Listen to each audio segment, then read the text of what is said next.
Hello, and welcome to today's devotional.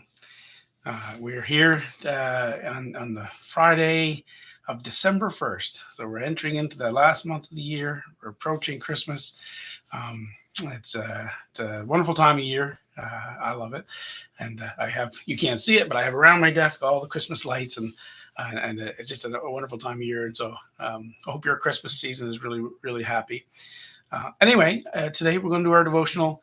We're in Proverbs chapter 7, verse 23 today. This is the last verse in the story that we've been covering for this whole first portion of chapter 7 of Proverbs. And then going forward, it changes a little bit, still carries on with the lesson, but it changes a little bit. This sort of ends the story.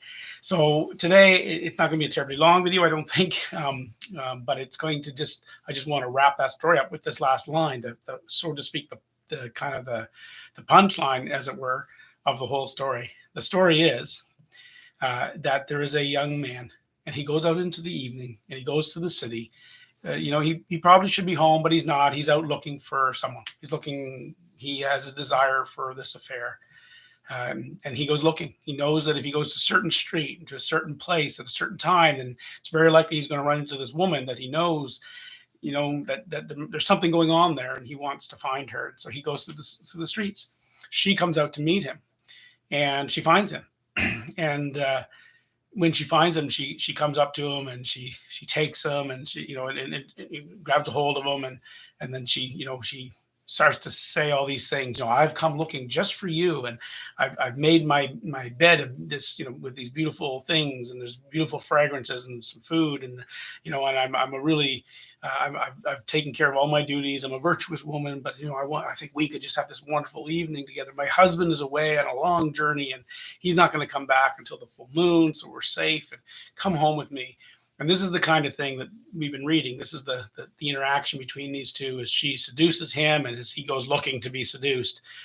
And the last time on Tuesday, when we looked at the verse before this, it says that he suddenly, he switches, he goes, and like an ox being led off to slaughter, he's taken off. And then verse 23 comes, the last line of the story, and it says this.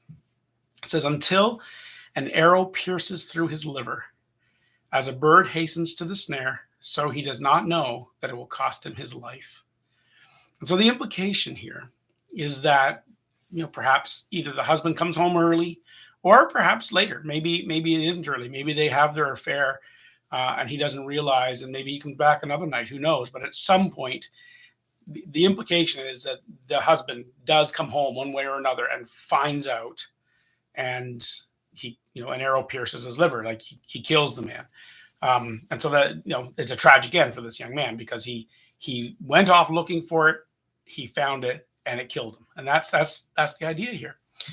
The idea of the snare of pursuing sin, pursuing evil, pursuing wrongness.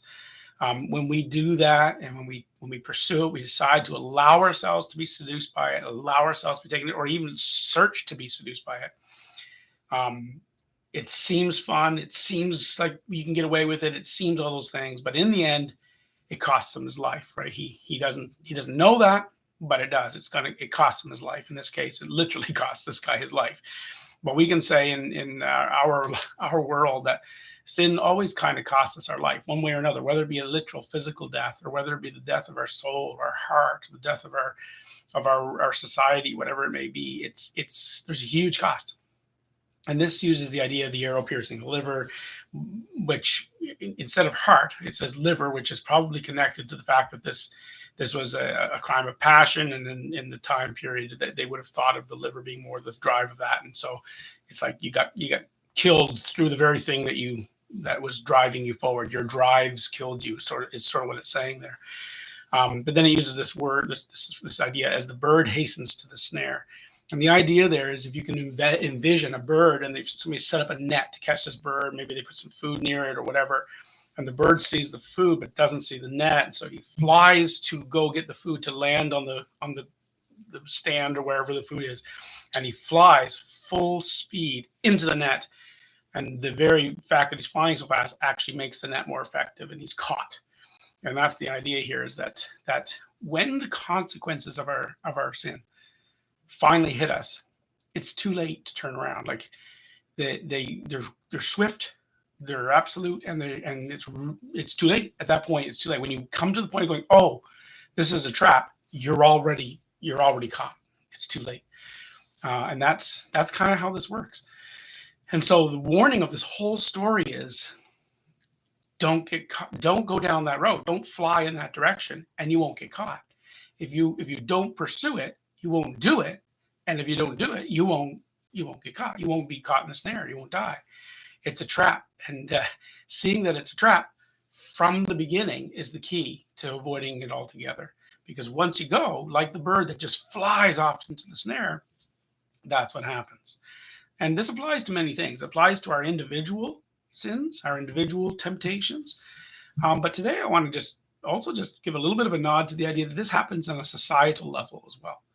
When a society decides to start flirting with ungodliness and they go down that road, then in the early stages, people can be like, oh, it's not a big deal. It's not a really big thing. And there can be this disregard for the danger. And then 10 years go by, 20 years go by, and suddenly the society has fallen into a pit of moral decay, and it's too late. It's an interesting object lesson. And I think we've probably seen that in the world, in our own world. I think we've seen that. And it's too late. Then the consequence comes on. We want to, as individuals, at least not let that happen to us. And we want to be people who decide instead to do what Jesus said in the Sermon on the Mount when he preached. And he said, blessed are those who hunger and thirst for righteousness, because you will be filled. You will be satisfied with it. You will get the righteousness. If we pursue that instead, you'll be filled with it. If we allow ourselves to pursue anything that's not righteous, well, this is the outcome, right? And that's the problem.